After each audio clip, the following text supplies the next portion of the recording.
Dungeons and Daddies is a rowdy, horny, violent podcast for grown-ups. Content warnings can be found in the description. At the tone, please record your voice message. Hey Carol, it's Darryl. No concern.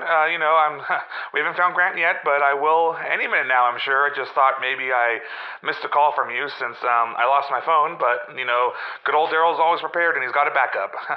You said it was dumb to have two phones, but, well, anyways, the top right corner of the fridge has this number. It's on that list of all the important numbers. Haven't found Grant yet, but we did find Henry's kids. So, those little scamps didn't get very far, and they're pretending to be a Lord of Chaos or something or another. They're getting a little bit of trouble, but everything's fine. Darryl's got it under control. I'll give you a call once I find Grant, which will probably be any second now, so don't worry about it. Hope you're doing fine. Hope Darnell's doing fine. No, you wouldn't know why Darnell's doing fine. Don't worry about it. I love you. I miss you. And yep. Oh, gotta go. Bye. Love you.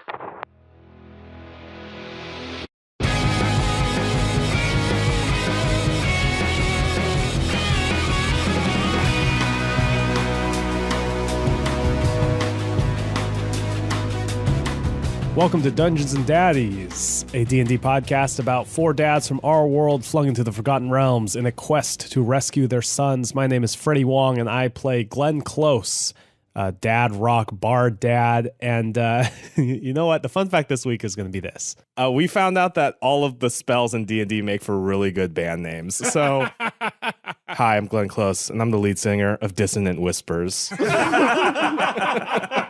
Shit, that's really good. That's very good. I'm Matt Arnold, and I played Darryl Wilson, a stay-at-home coach dad. And the only woman I've ever kissed besides my best friend Carol was her older sister Stacy. After when did that happen? Of the Cross. Well, I was the Roman guard, and she played Mary Magdalene, of course. And I hadn't met Carol yet, and she doesn't know about it. And Stacy teases me every Thanksgiving about it. I hope she never finds out. Whoa, drama. I hadn't met my wife yet, so. Okay. Wait, what? She's a grade below Darryl. Okay. But yeah, I guess I have a very specific type. How old was Darryl when this happened? This was 8th grade. Was my first kiss, yeah. Oh, wow. So you and your wife are like middle school sweethearts. Oh, yeah. We're high school sweethearts. We finally got together in high school. I started dating her in 8th grade when I was a freshman. Wow. So you Wait, never she was in dated 8th grade else. and you were a freshman? Yep. That's gross. It was quite a scandal in our small town. That's fucking nasty. You're a dirty boy. Daryl's a dirty boy. You're also one of those people who's like never dated anyone else. So you don't know what's out there. Yeah. So you take her for granted. She takes you for Oh, granted. this makes your hideous actions in the sex pit a lot more understandable. Hideous feels very judgy, but Hey, folks, it's me, Henry Oak, granola dad / druid, and I am the front man of Thorn Whip. Hi, I'm Beth May, and I play Ron Stampler. And Oh, shit. It's like he was did here. another guy just show up in the room? What happened? who is that? It's Ron. It's me. I've been here the whole time. Okay, so fun fact about Ron is Ron has a collection of his baby teeth because when he Ron is just a real piece of Ron shit. has a collection of his baby teeth because when he put them under the pillow when he was younger for the tooth fairy, nobody ever picked them up. Oh, God. Oh, no. I went from hating Ron to like, oh no, now I feel really bad for Does Ron. Ron have those baby teeth with him on the adventure? That's for Ron to maybe know because he hasn't checked his pockets. Oh, wow. Okay. All right. My name is Anthony Burch. I'm your daddy master. And we're recording this at 9 a.m. in the morning. So if I sound a little bit low energy, that's why. It's not because I don't love these people, these horrible, horrible dads. Because I do. I changed all your contact information on my phone to say Daddy Master on Facebook. Now you're my Daddy Master. Did you really? Yeah, you're just my Daddy Master from now on. Well, you are all my children. I'm the daddy of daddies. Wow. Which You're dad of dads. This is episode 4, The Lord of Chaos Part 2. Yeah. I guess in a way we have 75% of the information we need to answer your question, Will, which was which dad has the biggest dong? Daddy Master, what say you of this fact? There is no way on God's green earth that I'm going to describe your dick sizes. That is between you and your horrible lord. Can that I will say, judge you. I was going to say, please, Daddy, but then, like, you're going to cut it out. If you want to roll for dick sizes, you be my That'd be a guest. good. Whoa, that should be what we do. That's good. No. It's not absolute dick sizes. It's relative dick Guys, sizes. this podcast is getting a little fratty, I have to say. All right. Well, Very well. 3 dads are with their dicks out, but we can't talk about it. Go ahead. Very well. You Anthony. keep your This fucking secrets. Puritan Victorian ass podcast. You guys are so lucky I'm here. What would you get accused of otherwise? Oh, yeah. Why do you think you are here? Wah, wah, wah. Anyway, Lark and Sparrow go, Dad, no! And now you see that your children are actually in the box seat above you, looking down at you and your horrible dick. That's my boys. That's Lark, Sparrow. You're the Lord of Chaos? Yeah! What? Great! What in tarnation are you doing up there, young boys? And then, so Lark turns to Sparrow and he goes, I think he's going to be angry. What do you think? Yeah. You're darn tootin' right I'm angry. Guards, put them in the dungeon, please. Excuse me, Lark. What? Don't put Daddy and his friends in the dungeon. Okay. Dungeon, please. As he says that, the stadium comes alive with a bunch of people that you thought were just sort of spectators. About 24 of them jump out with spears and swords and stuff like that and encircle you, the 75% naked group. They point their swords at you. Are you going to resist? Or are you going to let them take you somewhere? Which is like the tallest one? Like I go up to, I assume the tallest one is in charge. I'm going to go start talking to somebody. Sure. Excuse me, sir. Hi, everyone. If you could just for a second. Can I speak to the manager? Funny story. Are you the manager? I asked this guy. Yes. Okay. What's your name, sir? My name is Arson. Arson. Hello, Arson. It's me, Henry Oak. Those 2 boys up there are actually my sons. It seems like there's been a big misunderstanding, so we need to reunite with them. That's kind of the whole reason we're here. They're not the Lord of Chaos. Clearly, they're just 2 mischievous yet talented boys. So I think we need to just kind of maybe discuss this whole situation a little bit. Roll persuasion. I got a 3. He hits you in the face, and you are knocked unconscious. I definitely don't think I'm resisting this. This is Yeah. like hands up, dicks out. Darryl Wilson has, now that the rage of battle has subsided, he is ashamed at his naked form. And the whole time he is slowly putting his clothes back on and trying to regain his posture. No. Keep them where they are. Boys, your father spent a lot of time coming to find you. We dangers and everything. And you know what? I know you're good boys. You're good members of the team. I think you should come down here and talk to your old man. Hit him too. They roll. Give me a dice. Okay, what? Oh, D20. Yeah, give me a d20. Okay, good, because I rolled a 1. I rolled an 18. They hit you in the fucking head, and you go out. Oh no! Are you 2 remaining going to go with them peacefully for this thing I'm clearly railroading you into?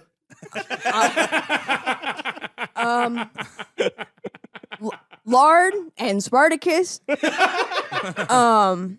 my new name. I'm taking that now. That's good. That's me. I came up with that. We need spanking back in America. And if you don't release us, I will spank you.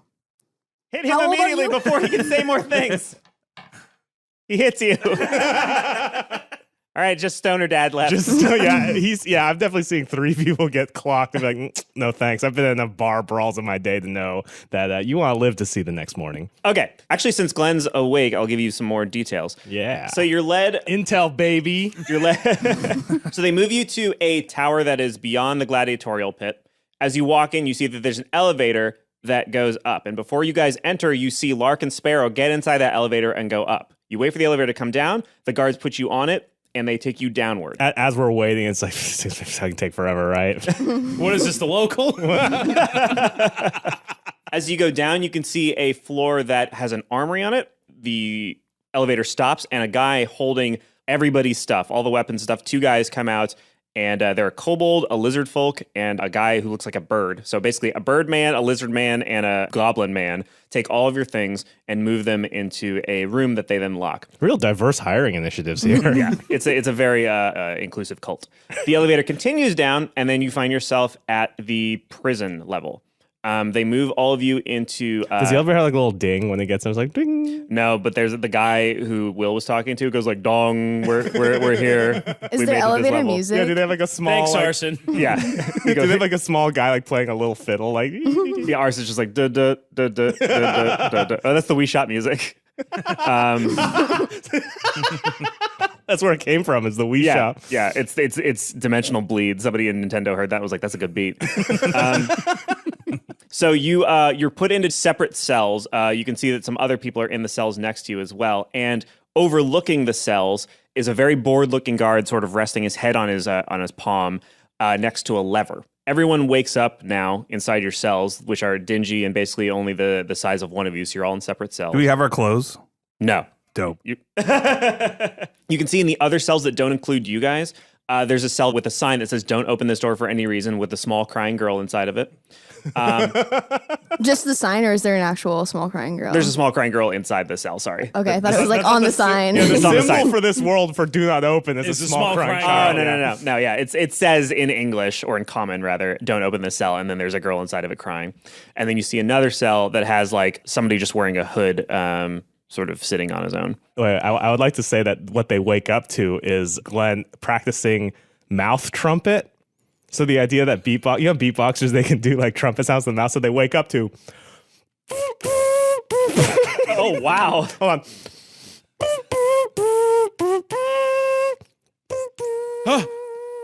Oh, what is that heavenly music? It's lured me back to consciousness. Oh, okay. Dad, buddy system, sound off. Where's my buddy? Darryl Wilson here. Wait, I think I'm your buddy. I mean, like for No, Ron, you and me. I was pretty sure that Henry was my buddy because I remember I was so happy. I'm pretty sure Henry was my buddy. He stopped me think- from going. Thanks Henry for stopping me from committing quite a few sins back there. I appreciate it. All right, I'm just going to assume that I'm everyone's buddy from now on. So I'm glad you're all okay. Hello? Hi. Hello? Is there anyone? Can we see each other? And the guard's in the center of us. Imagine you're in a clock. He's at 12 on the second sort of level. How and he can old look would down at you say he is? The guard? Yeah. I'd say he's exactly 43. Oh. Well, it's important how I address him. Hello, good sir. Good sir. I thought you had a brilliant escape plan. No, good sir, I put my hand after the bars. Darryl Wilson here. He's way too far away to actually shake your hand, but he just like looks at you and then just sort of goes back to I think just there's been a staring little at the bit of wall. a misunderstanding, and while we try to figure this out, would you mind giving us our, it's a little chilly in here, maybe some of our clothes back? Lord said no. All right. Hey, what's your name, man? What's my name? Yeah. That's my favorite thing. People do in improv where they repeat the question you ask them back to them to give themselves more time to think of something clever to do. And then they look around for different words and things around them that they can turn into. My name's Speaker.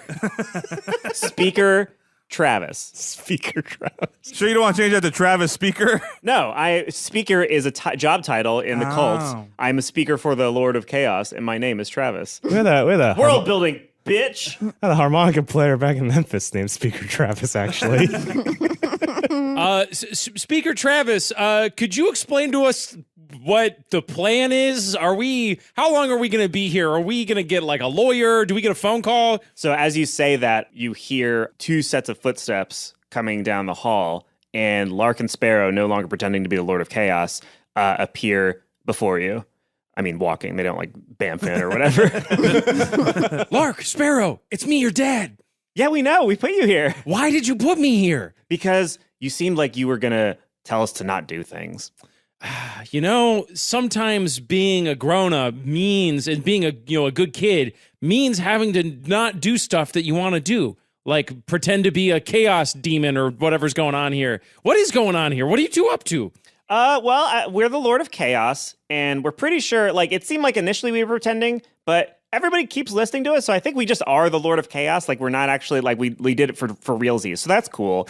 But yeah, they said that there is a big demon that looks like our doodler, our creation, and Sparrow goes, from our minds! And they say if we could summon it, then, like, that'll be cool, and we think we could fight it, and we're gonna fight it, and we're gonna beat it, and that'll be great! Well, I'm very frustrated by the situation. You know, I try to get on your guys' level and, let you be kids, but you can't just go around summoning chaos gods. You can't, I don't care what the doodler looks like in this world. Why not? Everything you've taught us is that we are the ultimate expression of childhood and perfection, and anything we wish to do, if we put our minds to, we can. Oh, man. So we're gonna summon an Eldritch God and kill it! This is what happens when you don't lay down your foot every once in a while. Darryl, shut the fuck up. Henry. All right, Just let me handle this. I know how to talk to these guys. Are they both collectively the Lord of Chaos? I think so. Maybe we should kill one. I don't like that idea personally. So Sparrow puts up his dukes. He's like, "You are welcome to try." Power. Boys, what's the first rule when deciding upon a course of action? As I've taught you boys many a time. Remind me. It's to imagine how you would feel if that action was done to you. Yes. So what do you think let's just talk through this, okay? I'm going to talk to you guys like adults because you're big boys. We were previously bigger, but then you showed us your dick, and now we're our normal size again. What do you think the consequences of your actions might be? What do you think will happen if the doodler is unleashed? The doodler appears. We engage it in single combat. We destroy it. We are considered heroes for all time. Now, what do you do? Are you so sure that that's going to happen? What if the doodler's a lot stronger than you are? Do you know how strong the doodler is? The doodler doesn't know Krav Maga. I don't know. So what if the doodler's stronger than you? What would happen then? Our cult friends would help us kill him. What if he's stronger than all the cult people? Well, this seems arbitrary. Well, that's not arbitrary because you don't know anything about the doodler, do you? It's like that time when you wanted to jump off that really tall cliff when we were in Bermuda, and I said, you don't know what's underneath the water. Do you remember? I do, but I think we're taking different morals from that story. My moral was you should have let me do it, and your moral is that you're glad I didn't. No, because there were, remember the tour guide told us that there were rocks under the water, and sometimes when you take a big crazy jump, even though it seems like fun, you could wind up hurting yourself. Yeah. I feel like Ron is like looking for something in the cell to maybe escape with. The whole time. Feel free, guys, to roll perception. This could go on for a while. 18. Whoa! Oh. So you see that in your cell, it's made of bricks, but one of the bricks is slightly discolored. Looks ugly. I go and touch it. All right. When you touch it, purple runes appear on the wall, like they fade into existence, and they say, "I'm hungry." Whoa. Hi, hungry, I'm Dad. The cell door opens! You solved my puzzle! Oh my God, are you shitting me? The cell door opens!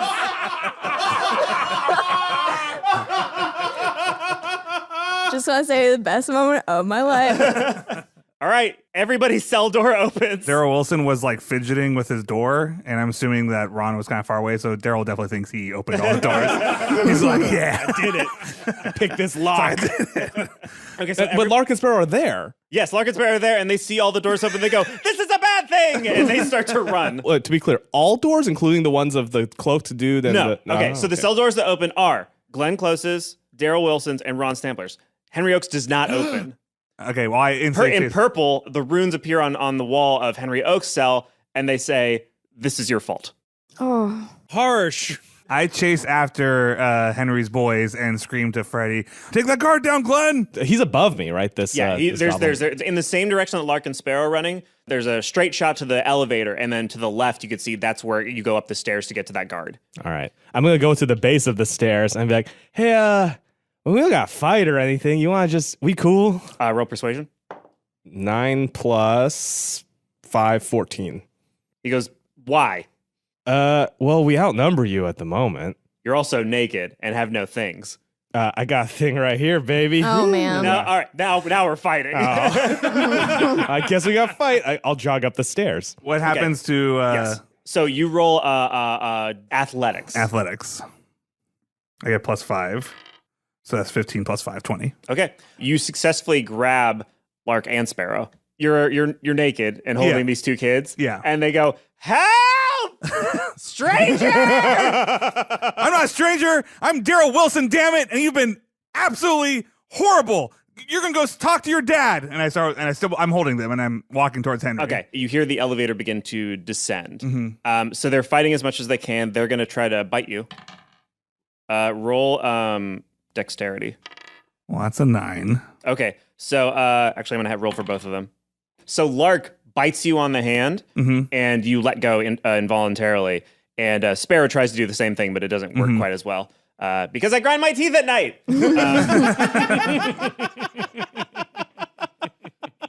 Henry, I'm doing my best. I really don't want to kick your boys. It'd be helpful if you said something to them. I really don't want to punch them. I think Ron would go back and try to break the cell door open because you want to help with the other ones. And then also, I know what it feels like for it to be my fault. Okay, so you're trying to break open Henry's cell door? Yes. Ron, go get my other son. He's still running away.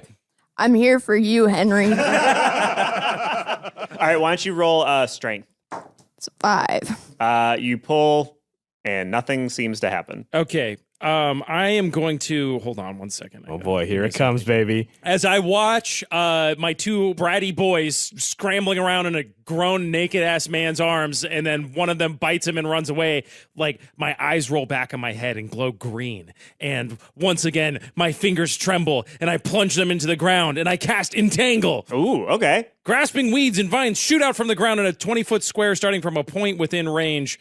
I cast Entangle at his feet. Okay. And then he has to make a strength saving throw or be restrained by the entangling plants until the spell ends. When does the spell end? A duration is up to 1 minute. Ooh, okay. Ooh, all right. Vines shoot out of the ground as Lark begins to try to pull at Sparrow to get him out of Darryl's hands. And they wrap around him entirely. And he goes,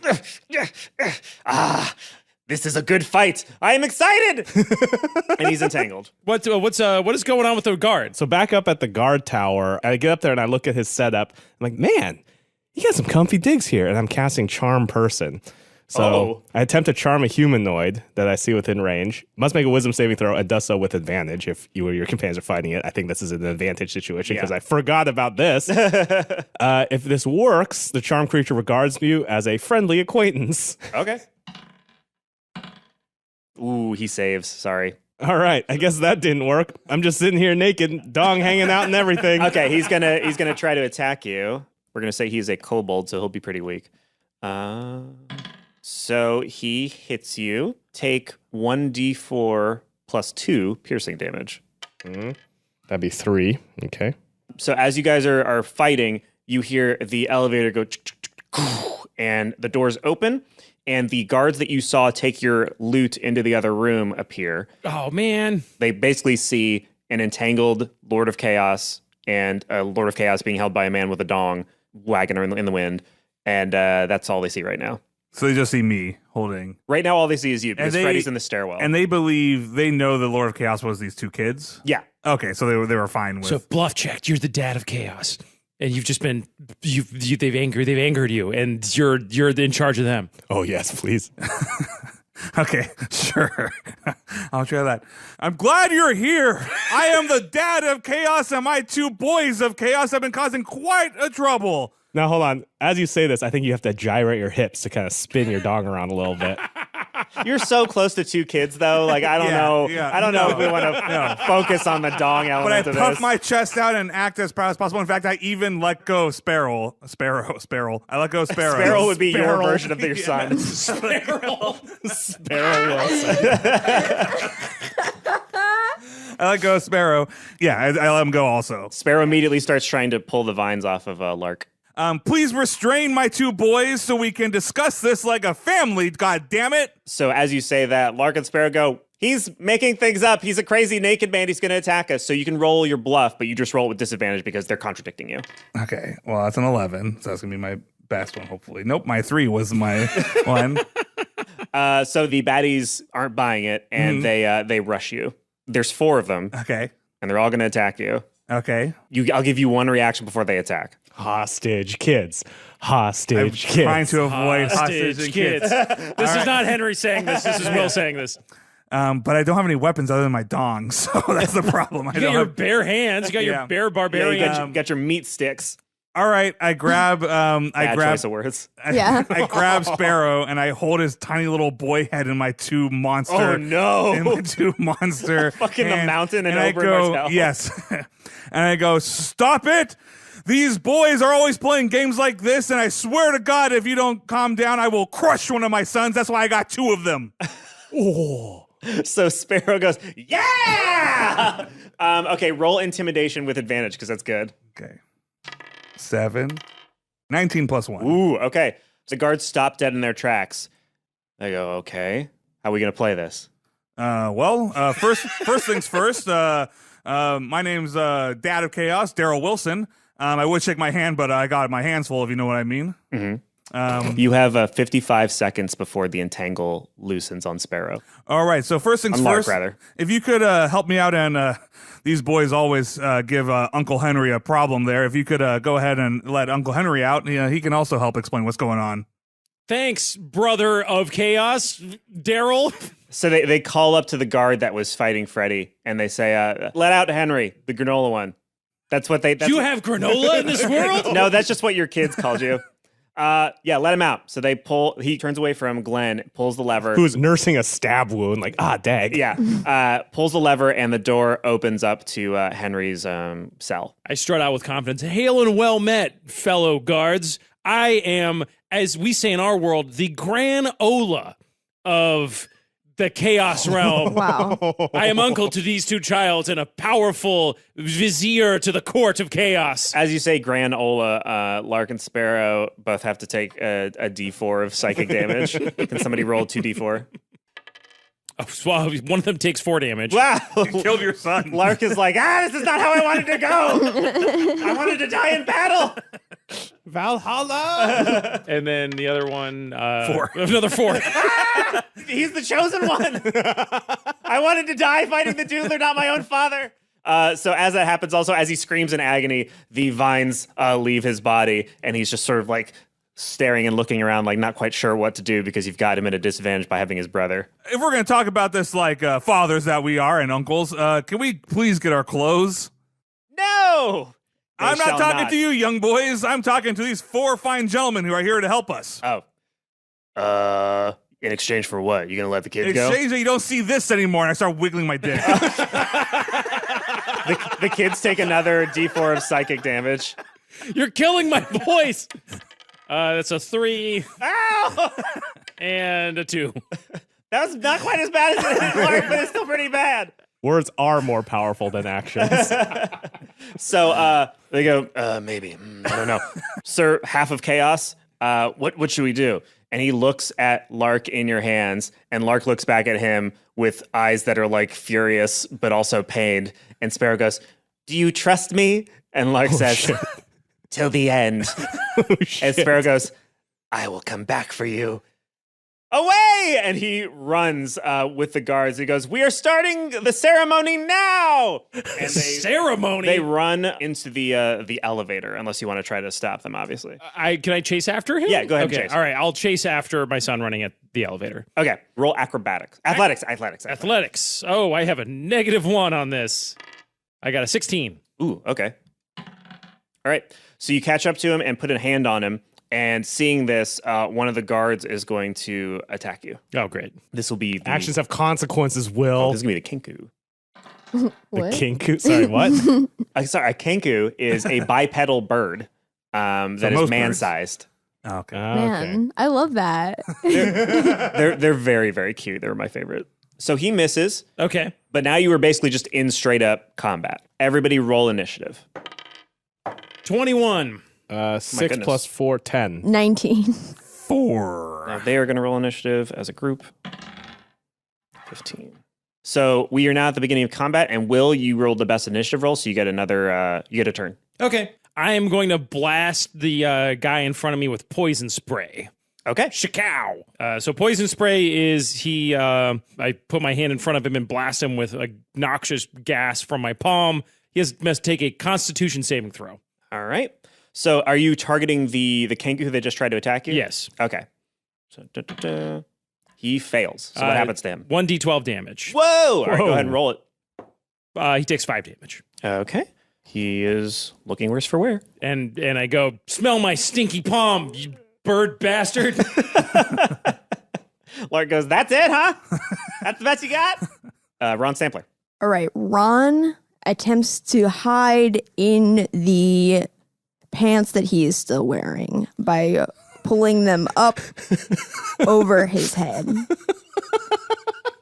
All right. I'm willing to roll for stretchiness of pants. Just FYI.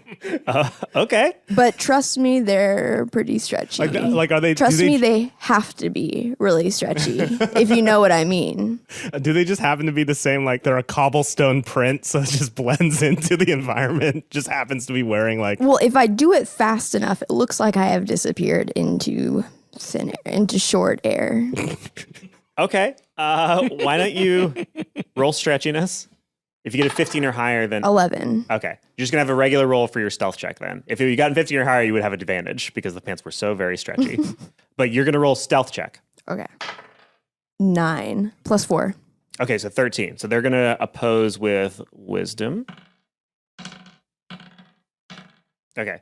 So the guy up top with Freddie can see you. He can see over the top of the pants. Yes, he can see over the top of the pants. He goes, there's a guy in that pants. But my name is Speaker. I don't remember my real name. Travis. Speaker Travis, and I can see through pants. But the other guys on the ground floor cannot see you. You've successfully hidden within your pants. Yes. So now what do you do? I'm not going to take another action. I'm just going to wait and see what everybody does. Can we all roll to see if we know that? Yeah, roll perception. I want to know if I know that Ron hid. I'm completely bamboozled by this move. 11. Nope, nobody knows. As far as you're concerned, Ron just disappeared.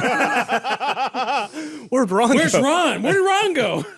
Why are his pants there? Did Ron throw off his So pants did we and run? just see a pair of pants on the ground? You think they're just like leaning up against a wall or something? Ron's finally free. I see At least we all have our dicks out. Ron sees in his pockets that he does have the baby teeth. I love the idea that you have to explore your pants space. Like it's Like it's a TARDIS. yeah. Okay, so the Kenku is going to try to attack Henry to get Lark free. Ooh, that's going to hit you. Ooh. So you take 1d6 plus 3 damage. shit. Is real bad. I'm gonna have to put some ointment on that. Oh, we got 1. So 1d6 plus 3? Yeah. So 4 damage. 4 damage. And you, in your pain, recoil and you let go of your son. So they're all basically going to go as groups. So it'll sound punishing, but it's basically they all go as one chunk. Okay. Lark is going to run for the elevator. Okay. He's going to spend all of his actions dashing to the elevator, and that's his turn. The lizard folk is going to run up to Darryl Wilson, and he is going to bite you. Okay, now I want to ask a few things because I'm holding Sparrow. Here's the thing. Can I you don't use him as a human shield? Yeah, I don't want to kill Sparrow, but I'm planning on maybe using him either as a shield or a club, depending on what's going to be happening. So I just want to make sure because sometimes I don't want to just like roll a dice and then like Sparrow's dead.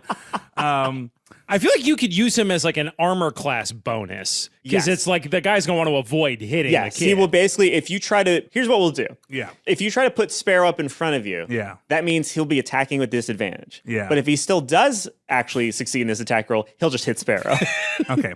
I'm going to suggest what I want to do because I don't know if this would work with initiative. Sure. I feel like the moment I saw this happening, I would have turned around and put him in a cell and said, grown men gotta do some talking. And then I close the door and I turn around ready to fight. Yeah, that's not going to happen yet. You can Okay. do that on your turn because that's a lot of stuff. Okay. But, You know what? I actually protect Sparrow. okay, there we go. I turn away and just take the hit. Okay. So he'll attack you with advantage, but there's no way that he'll hit your son. Or, sorry, Henry's son. Okay. It feels like my son right now. All right. He's going to try to bite you. Oh no! Oh, no. Roll 2d6. Oh! I'm a barbarian. I got a lot of Bazinga. HP. That's a 2.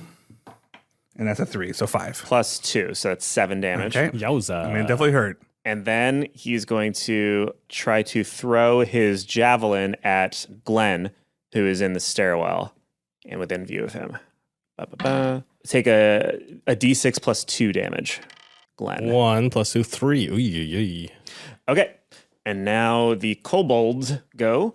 The one up with Glenn is like, what's going on? What are we doing, guys? Guys, what are we doing? And he loses his turn because he can't see what's going on down there. He's just so confused at the At man the in the pants pants. thing. He's like, he doesn't even think that that's like a plan, so he doesn't feel like he needs to tell anybody about it. He's just like, well, was that guy cold? or Yeah, what's like- going on? And then the other kobold runs up and is going to try to hit Darryl. And he will Miss. Oh, So thank you. he swipes at you with his dagger, and it just right very close to your body, and you can feel the wind from it on your naked, sweaty flesh. Now it is Glenn's turn. What I want to do is I want to run up and push the kobold through the window. Oh, cool. So I've been hit, stabbed. I'm going to assume my dad rock aura, right? The onstage persona, which is in this character what shifting is. So normally they say more bestial appearance. That's a fair description of the aura that Glenn Close emanates. So this transformation is going to last for a minute. I gain +3 temp HP and additional benefits that depend on your shifter subrace. So Everybody else, are they going to just see like, ooh, wow, he's got like more stage presence, or are you going to like visually change, or do you just have like more charisma and presence? I think it's one of those things where I definitely look like those abs suddenly become more defined, but it's Okay. like it seems that way even though it's not. It's like when a pregnant lady glows, and like there's just something about there's just you. something about it. Okay. You turn from Glenn Close into Glenn Closer. Yeah. I didn't understand it until I saw Jimmy Wong go on stage, and he looked like a different person on stage, even though it was just him. So you look exactly like Jimmy Wong. Yeah, Like Jimmy yeah, Wong. you turned into Jimmy Wong. You turned into Jimmy Wong. Like in canon, yeah. The quads get a little more defined. The hair seems to be a little longer. All of a sudden, it's like, is there a wind machine? Like the hair just starts kind of blowing back. There's a mirror selfie. I'm so sorry, Jimmy. So as I'm shifted, I'm a little bit faster, right? Just sort of an overall bonus. So I'm going to try and dash up the stairs and push the kobold through the window, sort of that he's overlooking, while given like an Iron Man, like yeah. All right. Let's call that a normal attack. Okay. 12. That hits him. You shove him through the window made of glass. Glass shatters everywhere, and he hits the fucking ground and takes a D12 of damage. Talk about a stage dive. Holy Right? shit. Everybody take Holy shit. 1d4, but halved. 1d4 divided. Oh my God. That's a D8, Beth. You're gonna die. Oh, I'm sorry. 1 divided by half is still 1, right? Yeah. Wait, no, One. I don't have to take 1. Fuck you. Yeah, no, guys. you What am I don't. You doing? don't. You said it. 4, so I took 2. As that happens, Thank you. as you say that dad joke, and you see Lark and Sparrow recoil from it, you are like emboldened by the realization that like for all the things in this world that have changed, for all the situations that you found yourselves in, there's one constant, and that is that your dad jokes have power, and you are emboldened, and now you can feel that you will no longer take any damage from dad jokes. They are now part of who you are. They're your brand. It's what I lived for. Okay. Somebody roll a D12 for him, please. 1. Ooh, not great. He does like a little nimble roll, but he's in the thick of it over there, I assume. Yeah, he kind The of thing ducks I and want to rolls. see then, so I'm up in this guard tower alone then, right? Yes. So what does this look like? Alan, do I have time to do like a perception check as absolutely. to what the hell is going on in here? Whoa, bad one. Okay, so you're just very confused by everything that's up here. I assume like what, a bunch of levers and there's stuff. like there's like a lever, but you don't know. Does it go up? Should I go down? What do I do with it? I don't know. There's a chair. Do I sit in the chair? Do I throw the chair? What happens with the chair? I don't know. It's very confusing. So in my exuberance of energy, I kick the chair and punch the lever straight on. Okay. The lever snaps. Oh shit! And then the little girl in the cell beneath you is like, "Oh, fucking come on!" Okay, the other kobold will go now. It's gonna run up. Whoa, God! So it does 1d4 to Henry Oak. Ooh. Oh, yikes. Okay. 2. Okay, so he does 2 damage to you, and he goes, "Stay away from the Lord of Chaos." Nice. Yeah. Thanks for the advice, Chief. Now it is Darryl's turn. So Darryl Wilson, just to clarify, I have held Sparrow. I protected him from getting hit by this lizard creature. Correct. Okay. You have to let me know if I have enough time to do this. So first, from that hit, I evoke rage. So Sparrow feels you like hold him tight, Yes, and he's like, I "Oh hold no!" tight, and I walk him to the cell, and as I close the door, I stare at him. I go, "Your father loves you, and you should respect that." And I close the door, and then I use interact with object, and I pick up one of the many broken pieces of glass on the ground and hold it in my hand, and I charge at the closest, whatever fucking creature was closest to me. That is a lot. Fuck it. Yeah, we'll say you can do I it. get an extra action. Oh, you do get an extra. Yeah, Okay, I then, get bonus then that's action fine. with my rage. Then that's perfect. How about you decide who you want to attack? So there's the kobold, the lizard. Who's the one who king- hit me? The one who hit you is the lizard. Okay, yeah, I go straight for the underside of his neck. Okay, attack him. So what would that weapon be? I would assume like a. We'll like a consider little that a dagger. Yeah. Okay. So I roll a 20. That crit. A nat 20 with that dagger. It's D4 plus 2 damage, yeah. Yeah. So I roll 2 of them? Yeah. So that's a 2 and a 3, so 5 plus 2, 7. All right. Now it is Will's turn again. Previously on Henry's turn, I was fighting I'm still sort of mano a mano with this. The Kenku, the bird boy. The Kenku. And then my son is off in the elevator now, right? Mhm. He's inside the elevator. Okay. I'm just going to hit him with poison spray again. Okay. I feel like I'm ready for this bird to die. All right. I say, I consider myself a friend of the birds, sir, and this gives me no pleasure, but as you continue to assault me, I have no choice but to defend myself. All You're right. definitely part of the Audubon Society. Yeah, I'm like, I don't want to let the Audubon boys hear about this one. All right. He opens his mouth in surprise and it hits him full force of the mouth. So Oh my roll a God. D12. 11. Oh, no. Wow. The Kenku looks at you and wide mouth stares at you dead in the eyes as the poison begins to eat him from the inside out, and you just watch him just sort of begin to melt from the inside, and a screech that will stay with you for the rest of your days should you live to be 1,000 emanates from his horrible maw, and all the donations you ever gave to the Audubon Society echo in your ears as he dies in front of you. I shed a single traumatized tear. All right, he is dead. Is that your turn? That's my. I don't think I can do anything. Well, I guess I could move, right? You could move. All right, I'm going to move towards the fracas, whatever Darryl's up to. All right, you are now with Darryl, which means you are flanking the Lizard Man. So Darryl will get advantage on attacks. Another great band targeting name, Lizard Flanking Man. the Lizard Man. Oh my God, so good. Oh man. All right, Ron. So besides the lizard man, who else is hanging out here? There's a Lizard Man and a kobold that just fell to 1 damage. Did like a cool roll. He did kind of a fun, like he almost tried to Spider-Man land, but he like fucked it up and like twisted his ankle a little bit. Okay, Ron will be impressed, but will not hold back. Ron is going to sort of crab walk in the shorts. Wait, they're shorts? I thought they were pants. Isn't it like So wait, people just saw 2 legs, 2 hairy legs from the fucking floating shorts? How did you hide? Well, but you can be crouched, right? So it's like Yeah, they're really Okay, baggy so shorts. So you were basically Ron was wearing fatty jinkos this entire time. cargo shorts to hold all of your Just like the- cell phones. you know and what? stuff? hugest jinkos. Wait. They were pants, but I zipped them off, and now they're shorts. Okay. Zip off cargo shorts. So you're like, this will help me hide if I remove most of the pant. Yes, and so I Ron crab walks. So it's just 2 pairs of feet coming out of a set of shorts. Ron crab walks over toward the fray, and then can I grab some glass? Yeah. Are you going to attack somebody? Because you'll get your sneak attack I'm going to damage. slit their Achilles tendons. Wait, when you say there, who are you attacking? There's a lizard. There's 2 kobolds. I'll take Kobold 1. The one that fell? Yes. Okay. So why don't you attack him? Because you're sneak attacking him, I believe that means you get advantage. You should specifically go for the ankle that he sprained. I'm going They for both landed, of he was them. like, ow, ooh, my ankle. So yeah, you have advantage. So roll twice and treat it like a dagger attack.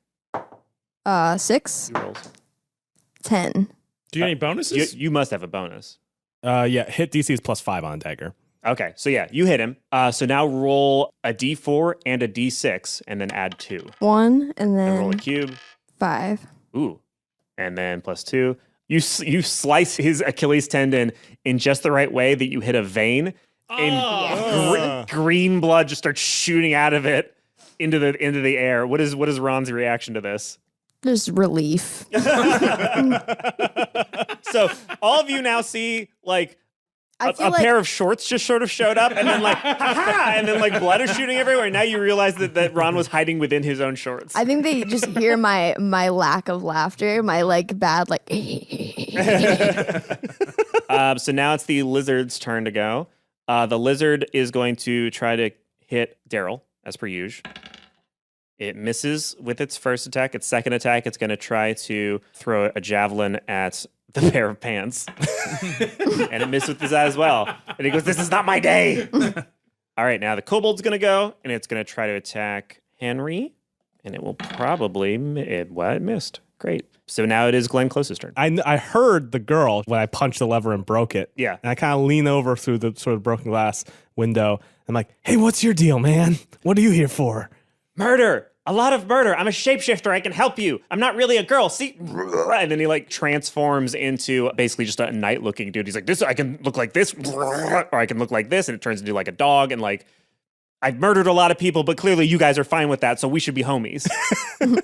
Oh, how do I let you out? Well, I was gonna say pull the lever, but you broke the lever, so I don't know. Come over here and like wedge my door open. Wait, if you're a shapeshifter, can't you just shape into a shift smaller than the... Yeah, here's what we'll do. You shapeshift into a lever, I'll come down and get you, and then I can use you as a lever. Not how it works. It's not how it works. I shapeshift into something that's the same basic size as me. The mass has to all go somewhere. Well, so mass is a function of also you can have density, so you could be really heavy. Like from a physical sense, you know what I mean? Like really wide, So but I'm like thin. an ant with the fucking Yeah, weight why of dark go matter. really wide but Technically, thin? yeah, technically, yeah. Like for example, Wait, wide but oh shit. Like a poster yeah, board. like really wide. Wait, why I don't you never just go thought about really that before. So you look down and you see this little girl go, and then basically she turns into like a length of bubble tape. Gets really wide and then like falls over and is like, shit, I can't move if I get that wide. Okay, wait a second. I'm going to put my arm and she puts her arm through the cell and it gets really long, but she can't move anymore. It's like, I just need somebody to pull me out because I can't move. I got you. As my action for this turn, I'll saunter down the stairs and pull this long. You saunter down the stairs past all these people fighting, and then you pull Bubble Tape Girl out of her fucking cell. Okay, so she's out now. And she like reforms back into person. She's like, I cannot believe I didn't think of that before. That hurt a lot. It was heavy tape. It was heavy tape. It was right? very heavy. Oh, it's extremely. Actually, yeah, roll a strength check. A stank check. A stank check. 18. Okay, so you pull her. It takes a lot stank. of effort, but you lift with your legs and you get her out. And it's like it feels like you're like pulling like nothing, but it just feels so heavy. Physically accurate. Yeah. All right. So it's Darryl's turn. I mean, I'm still holding this gentleman, and I still have my bloody piece of glass, so I'm just gonna keep Okay. Well, going at his neck. I like the idea that the glass is in there, and like, I guess I'll just toggle it around in there until I hit something. Kind of wiggle it a little bit. Saying they're just children, damn it. That's a 15. All right, that plus, hits. yeah, whatever. That's a 4 plus 2 for me, so that's 8. Oh wow, he's extremely bloodied. Yeah, he's looking very bad. And then I go, hey, why don't you try to step away from me and see what happens? So he's looking. So I whisper to him. He's currently looking at a naked man who's just like with glass in his neck, and he's just very, very scared. He goes like, I may try to do that. Yeah, I may. Seriously, I'm totally letting you go. Just take a step away. Okay, roll deception. Okay. I get -1. 17 -1. All right, he's like, yeah, buy that. Totally. So behind over his shoulder, you can see Sparrow press the button on the elevator, and he sort of reaches out through the grate of the elevator and goes, I will come back for you. And he's talking to Lark and none of you. And the elevator begins to go. You know, up. I gotta say, even though I'm really mad at them for pretending to be a Lord of Chaos and wanting to summon like an Elder God, like I admire that those two boys are so loyal to each other. You know? I'm just saying, I'm just putting it out there. Yeah, they have a better relationship than a lot of siblings. Yeah. They were putting on orgies and death festivals. But they did it together. And the orgy wasn't for them. That was they didn't want to be involved in it. They wouldn't look at it. Okay. That was already there. They put on the death festival. I mean, I guess to That be is fair, Darryl Wilson did try to walk into it, so you can't really judge. You can't really judge Did you also anybody. shove somebody into it? You shoved me Willis- into Well, it. he tried to. He touched me. He was, yeah. Okay. It is Henry's turn again. How does this elevator work? Is it like, could I like grab onto the bottom of it? Ooh, yeah. Okay, like Sylvester Stallone or like in Clear and Present Danger when Harrison Ford jumps on the helicopter skid. Yeah, go ahead and try. All right, that's what I do. I run to it and then I jump to grab onto it. All right, roll acrobatics. Hot dice coming in. 13. Not quite enough. Oh, actually, I have inspiration. You do. Okay, I'm going to use my inspiration. Okay. 18. Oh, okay. You run, you jump, and you successfully grab onto the bottom of the elevator. And you can see Sparrow lean over the side and look at you. Hey, Sparrow, you want to hang out with your old man? He takes a D4 of... He Darryl recoils in chuckles. pain. Good one, Henry. Nailed it. He recoils in absolute pain. And so, yeah, you get a bonus action to basically do whatever you want without him opposing you. So is the door open? Can I climb up into it? Or is... Yeah. Okay, all right, I'm going to climb up into the elevator. You do that, and he's lying on his back, like holding his ears in pain. Okay, so that'll be your turn. Now it is Ron's turn. I mean, Seems like everybody's doing okay, though. I feel like the girl that materialized might be a good. I come out of my pants. Oh God, one word away. What would the one word be? Out. To what? I come in my pants. But I I come know, because come out of my pants. I come my pants. Does I come my pants sound drastically less horrible to you? I come of my pants. I yell to the girl, "Come, my pants," and ask if she will help me out of my pants. Why would I? What? I've got these old man knees. I can't stand up straight. No. I gotta roll persuasion, I guess. That is a 1. She just starts to walk away. I come out of my pants. Anything else? Is that your turn? There's still a lizard and a kobold left Oh, there's the lizard still left, and he has the glass. It is. in his neck. Yeah. I go over and I punch the glass. Whoa. All right, make an unarmed attack. 8. You miss. You go for it, and you kind of just like, and your punch just glances off of his shoulder. He's more confused than anything else. He's like, "Whoa, the guy just came out of his pants and then punched at my shoulder." Good swing, Ron. Good swing. You All right. get it next time. So it's the lizard's turn. He, taking your advice, is going to run. He's like, "Thank you for your mercy." I go, "You're welcome." And then I do opportunity attack. All right, do it. I also punch the. I go, nice idea, Ron. And I miss, I'm assuming, with a 5. Yeah, you miss completely. He's like, "Yeah, no, your mercy is great. Thank you so much. You're such a kind person." I try to like change my punch into like a wave to try to play it up. Like, yeah, goodbye. Yeah, thanks. I'll never forget your mercy. I'll definitely show up later when you need it most. And then the remaining kobold, it's his turn, and he just kind of like gives up. He's like, I don't feel like I can really take on all of you. So I think we're good, right? We're good. I'm good. I'm going up an elevator right now.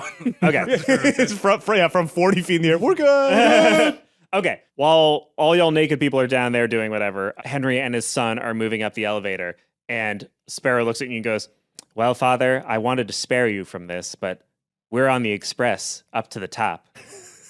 So there were a local on an express. What does that mean? It means the ceremony will begin soon. What's up with the ceremony? Well, you know that the doodler will be summoned when the blood of the unsung hero is spilled, correct? Yes. Well, the thing about unsung heroes is you wouldn't know that they're heroic. So the sheriff and I sort of concocted a plan that I don't think you'll love, that honestly I feel a little bit weird about, but it's worth it to fight my mortal enemy, the doodler. What? I created him, and I can unmake him. Why? Who is the unsung hero? We don't know. That's sort of the whole thing. And as he's saying this, the elevator rises to the top of this tower, which is outside. It's got like it's like a fucking video game end of tower thing. Through a standard boss fight tower. Standard boss fight tower. You got some med packs going in, and you had all this time to reload your guns while you were It's like, going. oh, there's a save point, like 3 med packs here. I wonder if they're preparing me for something. No, I hit F9 instead of F6. And you see just a shitload of random ass people, like poor people, rich people, knights, criminals, and stuff like that, are just lined up in front of a pool that has a bunch of spikes at the bottom of the pool. And the sheriff, Boreanaz, is sitting there waiting. He goes, one half of you have arrived. Shall we begin, sir? And Sparrow's like, No! And I look at Sparrow and I say, Sparrow, this is insane. You are rowdy boys, but look at what's going on. Those are mothers and fathers and young kids out there. Those are innocent people. I have one question for you. Why do you want to fight the doodler so bad? Because in Maslow's hierarchy of needs, the topmost pyramid, I've learned a great deal in the schools that you've taken us to. I know. We take you to very good schools. Self-actualization is the pinnacle to which a human can achieve. And me and my brother have wished for so long to achieve our pinnacle and self-actualize as the strongest boys in the world. You are already the strongest boys in the world. You have such a bond between you. that makes you capable of such amazing things. You convinced an entire town of people to worship you. In Genocide. You're about to commit genocide. There is no need for you to prove your strength. And the higher strength than the strength of exerting your will on the world through violence is the strength of love, is the strength of compassion and mercy. Those are the values that you must truly attain, because it's those values that make you vulnerable. The price of love is fear that you might get hurt, fear that you have to trust in other people. That is true strength. Just violence, just killing people, that's not strength. Roll persuasion with advantage. Ron heard all of this from down the elevator shaft and is crying. Yeah, same. All right, that's a 13. I'll roll again. Take the higher. 14. And at the end of it, I turn into a wolf. Wait, what? Sorry, what? As I'm speaking these truths about the universe, a majestic light bathes over my body, and I transform into a majestic alpha wolf, and I make piercing eye contact with my son. I like that your speech about how violence doesn't matter ends with just in case, though. I'm a wolf It's now. just but a beautiful wolf. Do you know what I mean? Like a hot wolf. A hot wolf. Do we all hear it below? I think we do. Yeah, let's just say it echoes down through the elevator shaft. Daryl looks at who's the other kid? Lark. And I throw my head back and I go, oh! Listen to your dad, son. He speaks good words. Well, Lark is like, I was almost convinced. I was very close to being convinced, but I'm not that convinced. And Sparrow is like, I was very close to being convinced, and then you turned into a wolf. And now I'm fully convinced. So Sparrow looks at you and he goes, you are right. The greatest strength is not in violence. It's in loving people and also being a wolf. So that's going to be my new thing that I'm psyched about. And that's the moment my son became a furry. Yikes. So Sparrow opens his arms and goes in for a hug from his wolf dad. Okay, wolf dad nuzzles his son affectionately. Sparrow's like, Weird, fucking weird. Oh, Jesus. Sparrow's like, I'm trying to not think about the fact that you're also technically still naked. But now I'm a naked wolf, and wolves Yeah. are normally naked. It's less weird. This is good. This Could is you good. imagine if you had pants on? It'd be weird. You'd be a wolf with pants. If I was a wolf with pants on, would I have the pants on all four legs or just on the back two legs? This is something you would so see in Beverly Hills, like a wolf with pants. So Boreanaz and his retinue of guards see this nice little hugging moment between father and son. And Boreanaz says, am I to understand that you no longer wish to summon the Doodler, Sparrow? And Sparrow goes, no, I found a new calling. I wish to be a love wolf. And Boreanaz is like, no, that won't do. That won't do at all. But it sounds as if by saving you from the fate of becoming an evil god, that your father, in many respects, is an unsung hero. Get him. And a huge group of soldiers just charges at your naked wolf form. And I do like one of those cute, like, And the like record scratches. like a little dog head tilt. Say what? More like an unhowled hero. Okay. Freddie can cut that out. Now that you've said that, though.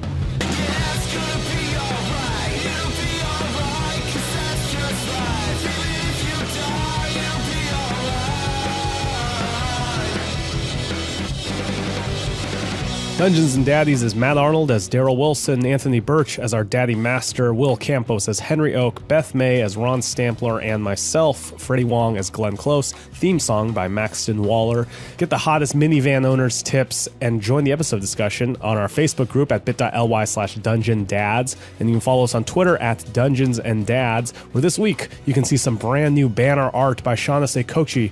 You can find her work at artofoceanfruit.com and on Twitter at oceanfruit. Finally, thanks to everybody who has been sharing episodes, leaving iTunes reviews, kidnapping their friends, and secretly playing episodes for them over the Bluetooth in their cars, even though they don't like podcasts, which is a particularly effective technique. If you do enjoy this podcast, please let a friend know, leave us a review on iTunes, or even just drop us a line on our Twitter or our Facebook. Anything is always appreciated. Next episode's coming at you March 26th, so we will see you then. There was a time when you could read between the lines. You know they never brought you down. Never brought you down. I had a psychopath friend who once took the entire like the puck of bubble tape out and ate it like taking a bite out of the side of a hockey puck. Like, Did he at least Listen. not swallow it? no, he chewed it. He's like, this is Okay. how I eat bubble tape. Well, I'm just that's like, that's obscene. Yeah. At least he didn't swallow, but that's still that is a crime. yeah, he's in prison Listen. now. Not only have I done it, I've swallowed. Why? You're a monster. All gum. Listen, I There's was always at one of those camp in kids. Missouri, and that's what you do. I swallowed gum like now. What are you guys talking hell? about? That's bad. That's like rubber There's in your one tummy. job. You have one job with gum, and it's don't swallow it.